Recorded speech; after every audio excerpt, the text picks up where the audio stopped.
ఈ ఆలయం దర్శిస్తే తిరుమల వెళ్ళినంత ఫలమంటారు. ఎందుకు తెలుసా? ఏలూరు జిల్లాలోని పవిత్ర క్షేత్రం ద్వారకా తిరుమల భక్తులకు ప్రేమగా చిన్న తిరుపతిగా ప్రసిద్ధి చెందింది.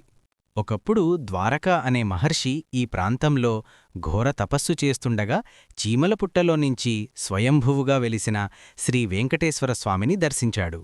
మహర్షే స్వామివారిని పుట్టనుంచి బయటకు తీసి ప్రతిష్ఠించడంతో ఈ క్షేత్రానికి ద్వారకా తిరుమల అనే పేరు వచ్చింది. భక్తుల విశ్వాసం ప్రకారం తిరుమలలో స్వామివారి పాదాలు ఉంటే ద్వారకా తిరుమలలో తలభాగం ఉందని ప్రతీతి. 19వ శతాబ్దంలో మైలవరం జమీందార్లు ఈ ఆలయాన్ని అభివృద్ధి చేశారు.